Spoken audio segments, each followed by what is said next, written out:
live. And then this is there. This is here. And it looks like we are back on. Thanks for hanging out, folks. Dan Shinder here with Denny Seiwell coming to us from Los Angeles. I'm in Globe, Arizona. And so Denny just had a birthday yesterday. He turned 75. And we started talking about how do you do that, especially as a musician, especially as a rock and roller. If I knew, I'd bottle it and sell it, you know. Absolutely. I'm sure that a lot of it had to do with lifestyle. And some years ago, we moved out here to, we're on the edge of Los Angeles, should we say. And we got a beautiful home and with a pool in the back. And I cleaned up some of my habits and did stuff like that. Just quit drinking alcohol and smoking cigarettes and all. Right.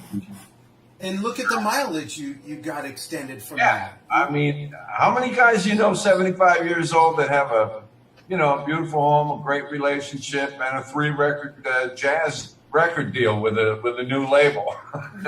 Okay, so take the perspective of where you are now and where you were when you were in your 20s, really getting your career on fire.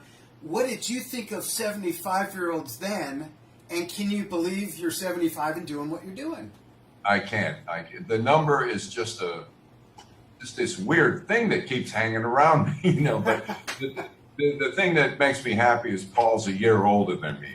Oh, that's hilarious! Yeah. So he's always got a preview for you. Right. Yes. Yeah. But what can I say? When I was young and I was a New York session guy, I had no idea that I'd be still doing this at 75, because when I was a kid in the city, you used to see guys that were hitting their 40s and 50s, they'd start being phased out, Right. And they seemed like old men from that perspective of your age at the time, right? They really did, Yeah. But, I try to stay as active as I can. I'm playing with 3 different bands out here. I know, that's crazy. Before we talk about...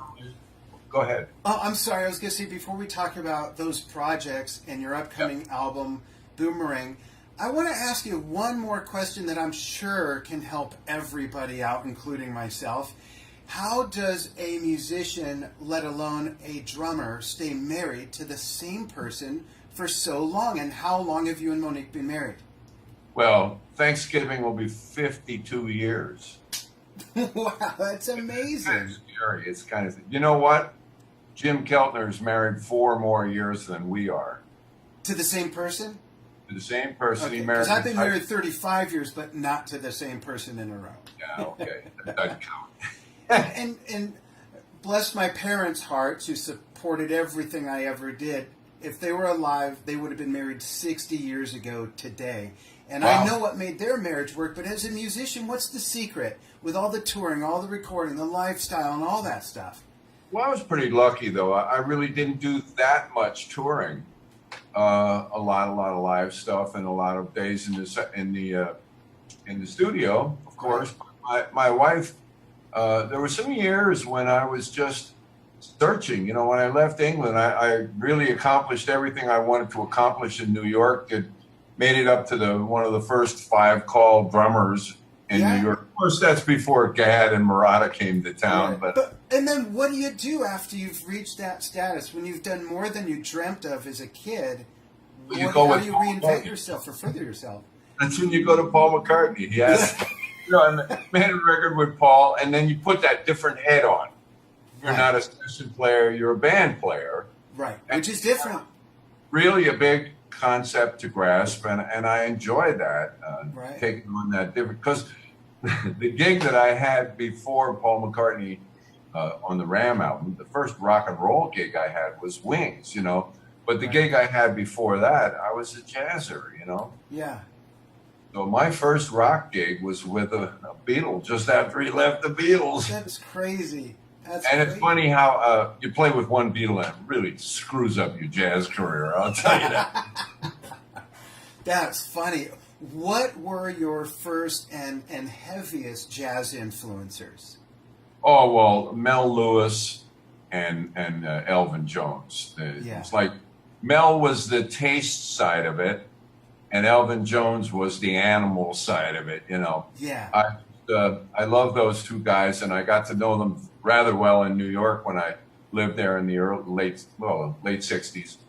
And I got to know them both very well. Elvin was a dear friend. Mel was like my dad. In fact, if you spell Lewis backwards, it spells Seiwell. Wow, that's right. How crazy. And it used to break my heart to take a lot of work away from guys like Elvin, not Elvin, but Mel. In the studio in those days, it was that transition from light rock was coming in, and the swing kind of jingles and all of this stuff was kind of on its way out. And because I had a background in Brazilian music, which I love so much, the sound of the straight 8-note kind of music, Yeah. they used to call me because I played the rock music that I knew nothing about. I played it a little different than the old timers that used to swing it a little too much. Is it because of the Latin feel you brought to it, or that was natural within your playing? Yeah. I was in the Navy band, and I was in South America and Brazil in 1963, and I could not believe it when I heard this bossa frevo, the fast samba. I heard this music. I went, chicka, chicka, chicka, chicka. I fell in love with it. And then I just translated that over into the pop thing that was going on at the time. And it was just straighter, and Right. caught on in the city. And that's how I started getting the good recording sessions while I was working at the night at the Half Note with Al Cohn and Zoot Sims playing jazz. Wow. Yeah, that's how my career actually took off. What are some of the sessions you did way back in the day as a session player that either you're most, I know it's like choosing children, but that you're most proud of or really exemplifies the height of your playing at that time? What would be great examples for people to think of and Well, refer a to? good one was I made a record with Astrid Gilberto, the girl from Ipanema. Yeah. We did I met Astrid. She called me, and I worked with her at the Rainbow Grill in New York, up on top of the Rockefeller Center building. Yeah. And the band was Ayrto was in the band, and Benny Arnoff and Paul Metzke on guitar, and bass player. Ooh, what's his name now? A great bass player. I can't think of his name. But anyway, we did a month at the Rainbow Grill. And I just learned so much from Ayrto playing in a band with him and playing the Astrid's tunes. At the time, we would play some pretty heavy music, you know. And then we did a tour of Japan. We did a couple of dates around the United States. But we made a record with, it's called it's called Gilberto and Turrentine, I think it's called.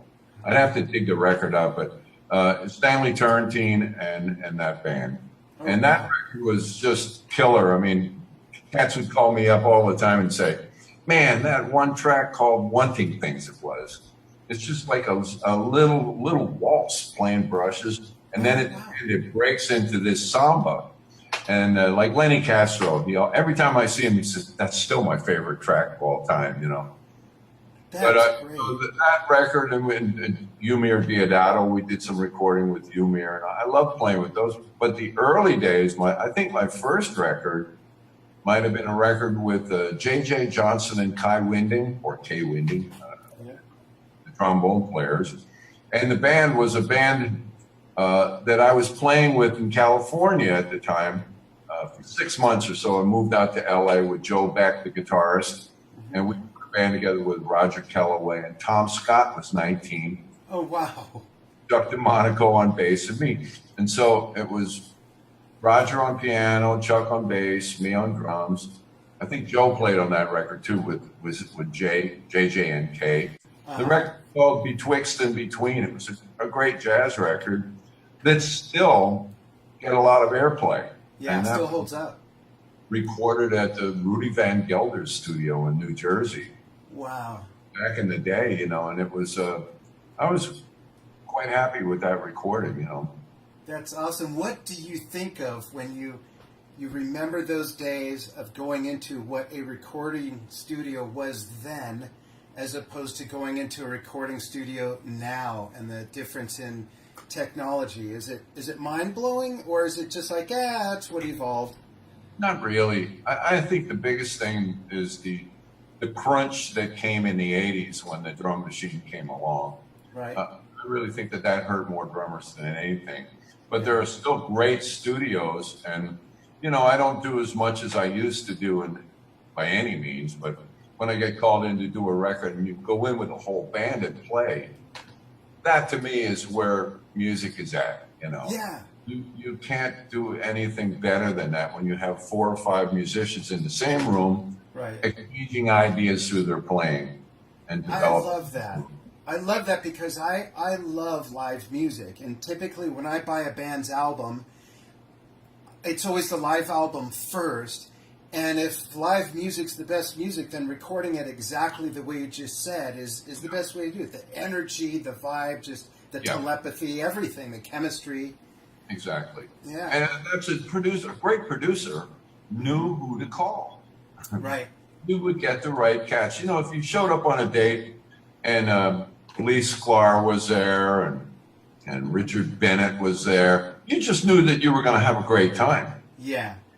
So you show up on a session, and in New York, it was a whole different crew. I used to play a lot with Hugh McCracken and Spinoza, and you'd show up on a date not knowing what the music was going to be or who was going to be there, and you show up and the right cats are there. You knew you were going to have fun, make music, and it's sad that it's changed so much. Yeah, it absolutely has. Speaking of making music, let's talk about Boomerang, your forthcoming album that's from your jazz trio.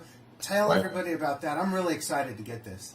Yeah, it's one of those situations where there's 3 musicians, organ, guitar, and drums. I always wanted an organ trio. And we're in the same room recording at the same time. And it's the first time I played with these guys. There was a magic that happened. We just knew where we were going to be going with the song, And it was just such fun. We've been together 6 or 7 years, I guess, now. And the first record that we made is called Reckless Abandon.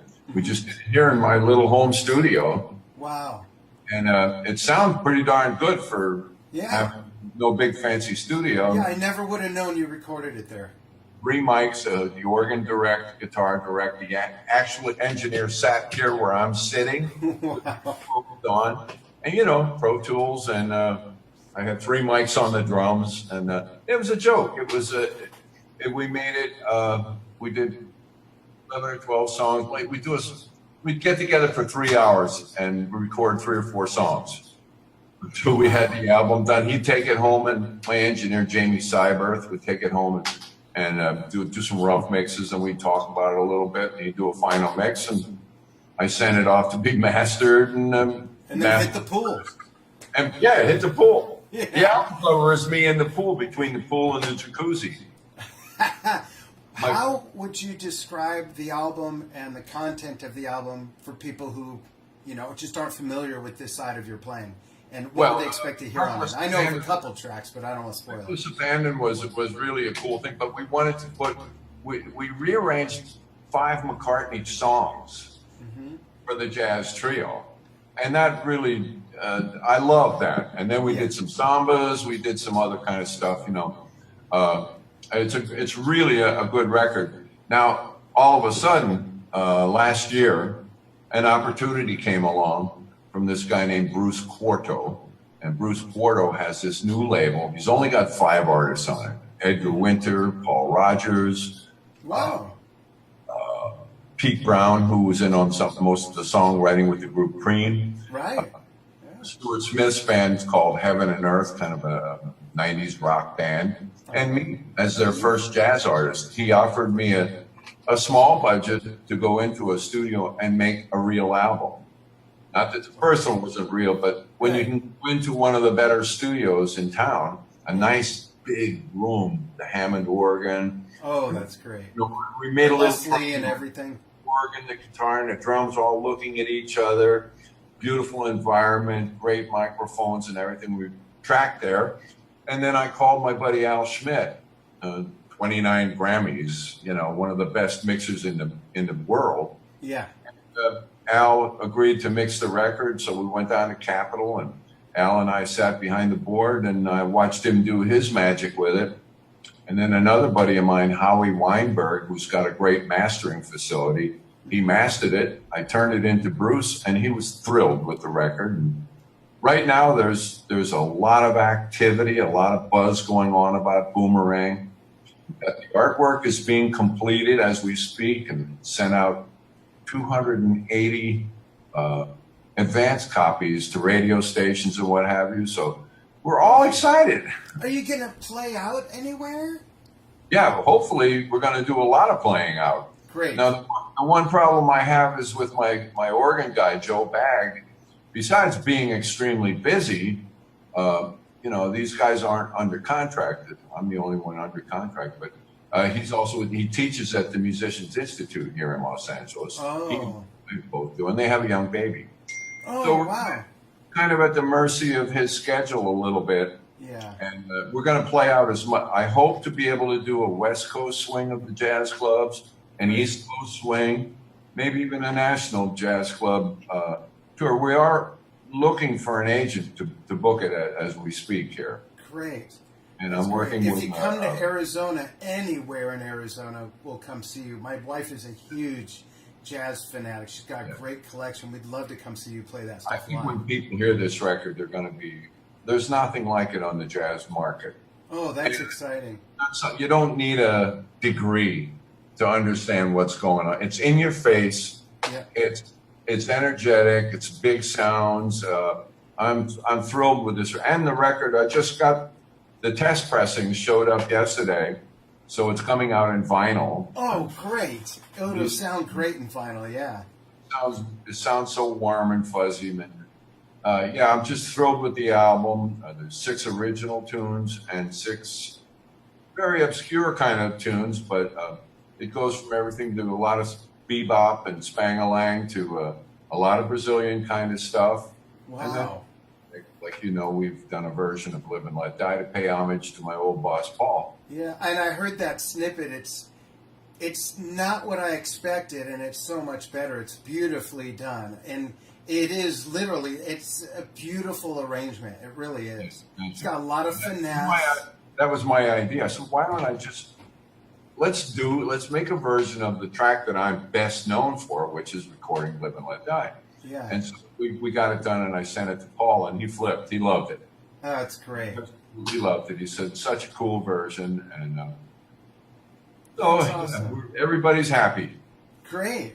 I can't wait to follow this story and get my copy. I have a 1924 Victrola phonograph that works. You crank it up and the spring winds up. I might play it on that just for fun to see what it sounds like. Hey, yeah. I bet it'll sound great.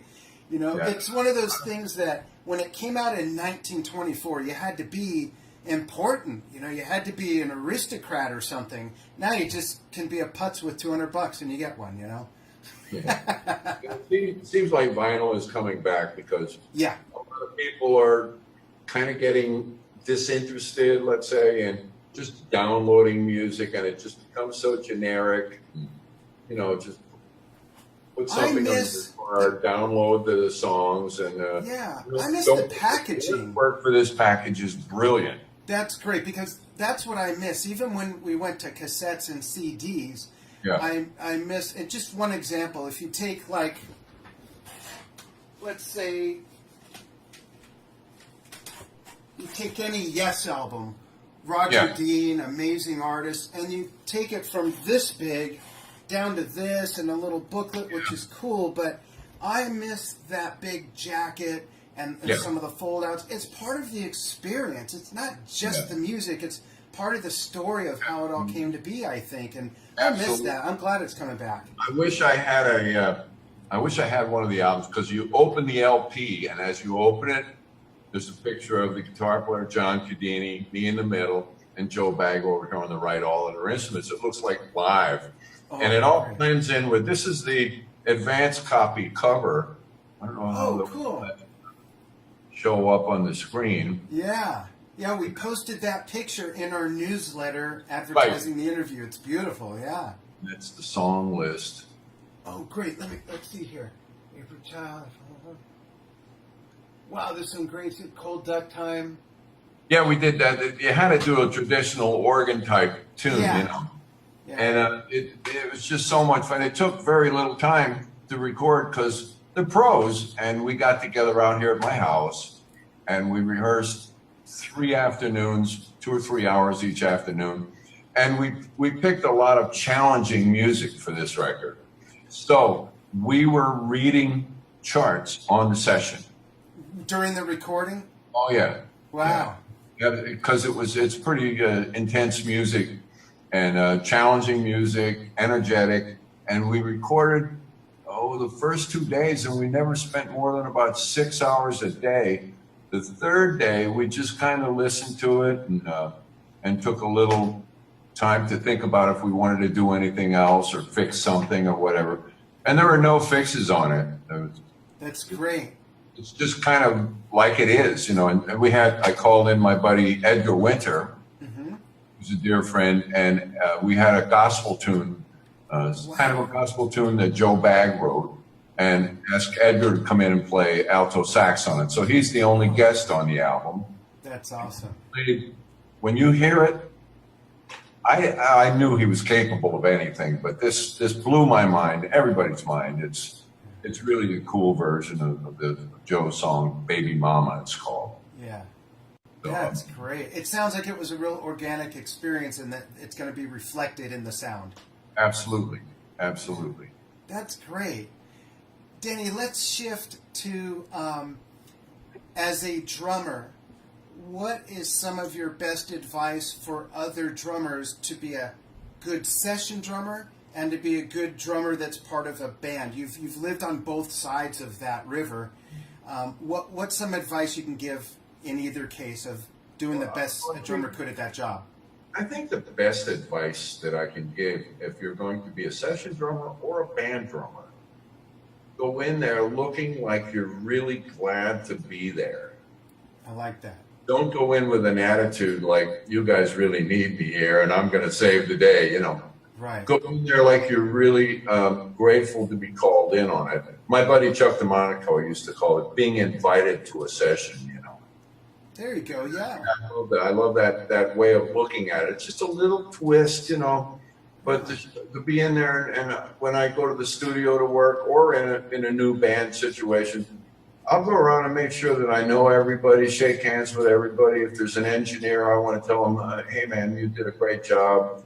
Right. You know, make people feel like you're happy to be there. That's probably the best. And then be totally prepared. Yeah. You know, if you're prepared musically, you have the right sound on the instrument for the song that you're going to record or the type of music you're going to play live. Make sure that you have your stuff together and then go in and smile. I used to get calls when they couldn't get Purdy when he was so busy in New York. They'd say, get that new kid in town, that young white kid that smiles a lot. They knew you from that. That's great. A smile goes a long way, man. Because Yeah. you're happy to be there. Yeah, display some humility. Yeah. Yeah. We joke on Drum Talk TV's Instagram and Facebook page. We joke with these memes that say things like, "Your band is only as good as your drummer," you know, and stuff like that. And it's funny and it's very tongue in cheek. But what Denny is saying, folks, is so much more valuable than going in, like Denny said, as if you're going to save the day and they need you more than anything. And I love that term, being invited into a session. And I guess it's the same with a band. It's like being invited into a family. You got to fit in. What's been the demise of every band? It's chemistry and all that stuff, pretty much, you know.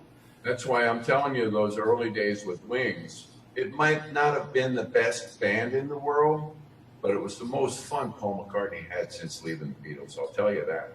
Yeah, I we bet. As a family, we traveled as a family. We were in the trenches together.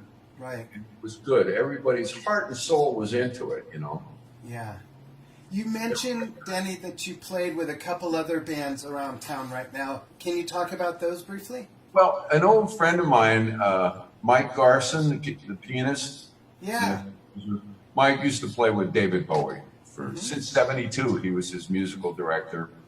And Mike and I had a jazz trio 30 years ago out here in LA.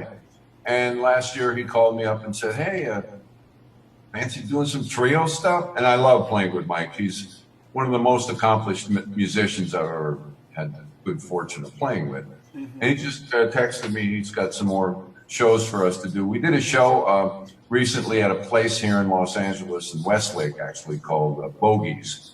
Oh, yeah. I've been there. A phenomenal young bass player, Marlon Martinez, on string bass, and Mike and I. And he invited Shelby Flint, who is one of the best singers on the planet. I used to be in a band with Shelby back in the 80s. I helped to produce a record that's just released, actually. Oh, wow. Great record, too. And Shelby sang 3 or 4 tunes with us, and Bernard Fowler. Oh, wow. Rolling Stones background singer. Yeah. He sang 3 or 4 tunes with us. It was amazing. And you can actually see that show on a website where they broadcast it live. It's really top-notch recording of a live gig. It's called alerttheglobe.com. Alerttheglobe.com. And then just click on Mike Garson's name. It's quite a show. So we've got some more gigs coming up with Mike, and I play with a fellow named Richard Gerstein. They call him T-Bear. We kind of have a blues, rock, soul band that plays around just for fun. Yeah. And Joe Sublette is in the band, great tenor player who played with the Stones, played with everybody, just a great tenor player, trumpet player, Mark Pender, who has the same haircut as you, actually. And Rain pushed out all the follicles. yeah, really. And Paul Ills on bass, and John Woodhead, beautiful guitar player from Leon Russell days and stuff. So, you know, we get to go out and have some fun. T-Bear just finished an album over at Robbie Krieger's studio, and I think that album's coming out shortly. And I played on 2 or 3 of the tracks, even though it was produced by Tony Bronigal, the great Tony Bronigal blues drummer. He's also a great producer. So it's fun. You know, I'm just, my biggest problem is I'm losing my roadie. He's leaving LA. Oh, no. Oh, man. And so I'm hoping that somebody out there would like to. I know somebody I'll connect you to, unless it's him. What's his name, if you don't mind me asking? Who, Mark? No, yeah, the one that's leaving? Yeah, Mark. He's leaving the state. Okay, so it's not Mark. I know of another guy. I'll hook you up. But you know, I'll work. I'll as long as somebody's responsible and get my drums to and from gigs. There's a free lesson and some money in it. Great. I know a couple good guys are in LA. Oh, cool. Yeah. Send me the info. Yeah, they're very pro, and you know Right. they've been there, done the real gig. You know. Oh, that'd be cool. Yeah. So I'm just keeping as busy as I can keep. You know. Yeah, that's great. Wow, I can't wait for the new album to come out. So Boomerang is going to be special. This is. that's I really great. think that we have something that's pretty unique, and I think the jazz audience is gonna. If they hear it, they're gonna like it. There's nothing not to like. That's great. It will close with a Denny Seiwell fun fact. When you're not making music, when you're not playing music or listening to music, what do you like to do? I like to go golfing when I have time. Oh, wow, that's great. And golfing is like drummers, Harvey Mason, a whole bunch of drummers. It's just Nico JR, McBrain. JR, Danny Serafin. I play with a lot of these guys. Will just go out. I'll never forget doing the Modern Drummer golf tournament one day out in Malibu. And it was great fun. Tommy Lee and all these cats were there, you know. Yeah. And we had a good time just hanging out with sticks in our hands, but not playing drums, you know. Right. And what's your handicap, or where do you play around, if you don't mind me asking? Oh, I play at I like to go up north when it's so hot here. There's a place called Olivas. Yeah, I know Olivas, yeah. Up in the Ventura Harbor. Because if it's 110 in the valley, it's 75 up there. Yeah, I lived in Ventura for 14 years. And Cool. I used to play that course with my uncle. I play any place that I can, you know. Yeah. And what do you score around? I used to be a 9 handicap, and I could shoot in the 70s, but now that I've got 2 knee replacements and a back surgery, and you know, my handicap's been going up. I'm probably at 14 now. But it's still fun to play. I don't care what I shoot. It's like fishing. You don't have to catch fish for it to do what it's supposed to do. I break away and get off the grid for 15 hours with a friend of mine who's 78, totally unplugged. And I don't even care if we catch fish. It's not even the point of it. Sure. Golf is a very zen sport. I mean, you have the physical moves that have to go on, and your mind is activated all the time. But you get a couple of good shots back to back, and you feel like you won, you know. Yeah, I play in the very low 70s. If it gets warmer than that, I won't play. I was waiting for that. You do it right now. There we go. Well, great, Denny. Thank you so much for taking time out of your day to talk with us and enlighten us and share your stories and also keep us up to date with what you're doing. I'd love to do this again. And just, I don't know what else to say other than thank you so much also for years. Before we leave, I should probably let you know that I've been helping Paul, too, with they're reissuing the first two albums as Wings. I'm not sure the actual release date. Oh, wow. But I've been helping Paul and the office. They've been in contact with me. I've been doing some interviews and stuff. Wings Wildlife and Red Rose Speedway are both being reissued in a box set or package anyway. Yeah. And I've been giving them a lot of help with that. And it's going to be exciting to, I'm sure that he's done some work on the tracks and everything, remastering, what have you. And I understand that Red Rose Speedway is going to include live tracks from our European tour in 1970. Wow. Which I've never heard. Yeah. Oh, wow, really? Except for when you did them. Yeah, when I haven't heard them yet. But I said, how do they, I texted them the other day. I said, hey, I heard about this. You're putting some live tracks out. How do they sound? They sound fab. Oh, I can't wait to hear it. Oh, yeah. That's great. Hey, why don't you take us out with a groove on the kit? Sure thing. Why not? Let me turn the... Cool. My and I'll tell everybody to remember that this is coming through a webcam and it's been compressed on Facebook. It's not going to sound high fidelity, but it'll be fun to watch Danny play. I'll play light for you. Cool. These are my DWs, the first set that John Good made for me, and they're great drums. Awesome.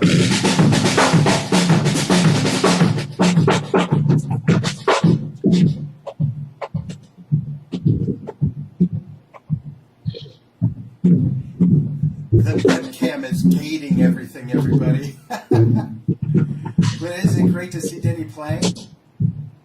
You know what? I'll look and see if anyone has any questions before we go, too.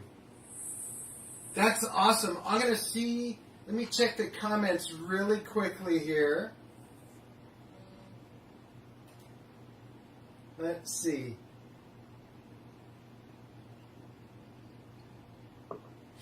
I have a couple questions for you, if you don't mind, from viewers. Is that okay? Yeah, absolutely. And if it's ever anything you don't want to answer, you could simply say pass, and we're all good on that, okay? Okay, sure. What's your favorite flavor underwear? Oh, no, that question's for me. Never mind. So Dave VP Jr. asks, in his opinion, you were the best drummer for Paul McCartney and Wings, and he's asking why you stopped playing with them. I agree with that. Great, so do I. No, we had a musical connection that was extraordinary. Right. And I think I was there at the best and the worst times.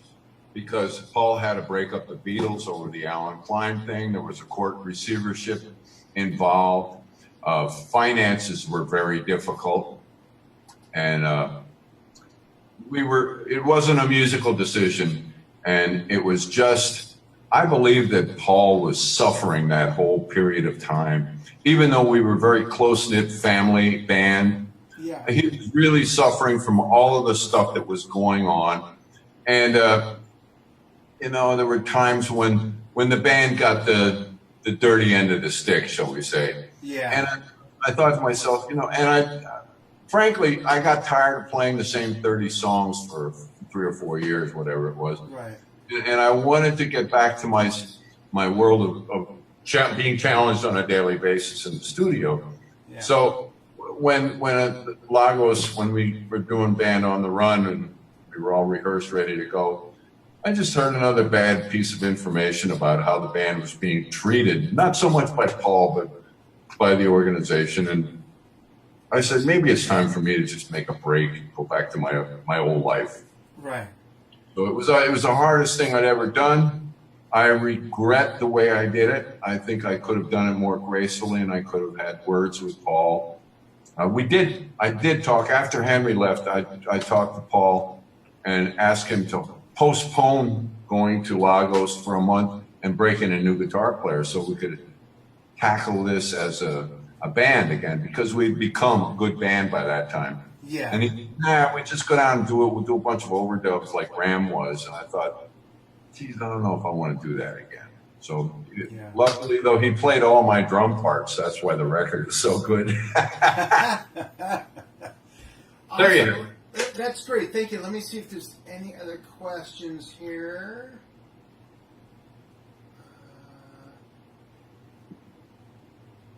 And the gentleman that just asked that question is from Santa Monica, and he says that you're his brand sponsor.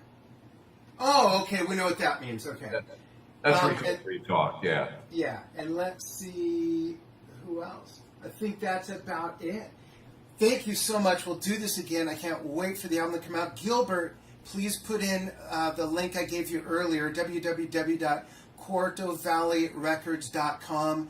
Folks, Gilbert's got to put that in the comments. He's got to pin it to the top. Click on that. That's where you can learn about the album. There's some pre-order stuff going on where you get some extras.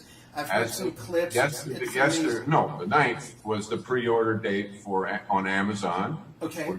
You can find it, Denny Seiwell Trio, Boomerang. Maybe that's all you need, but pre-order the album, and you'll get a free track.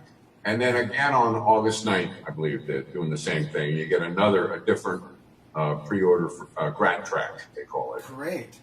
That's awesome. Looking forward to that. It's absolutely a work of art. Congratulations on it. Can't wait to hear the rest. Thanks. Yeah, I bet you enjoy it, because I love it. Every time I hear it, it gets better and better. Oh, that's great. Denny, thank you so much. And thank you, everybody, in Drum Talk TV land on Facebook, watching us live, or in the replay. Share it with your friends. Anybody that loves jazz, loves great drumming, loves classic rock, go ahead and share it. And thanks, everyone. Thanks, Denny. Thank you, Dan. Nice talking to you. Take care. You too. I just got to find the right button. How does this thing work again? This is my first time ever doing this. Thanks, everyone. Oops. There we go.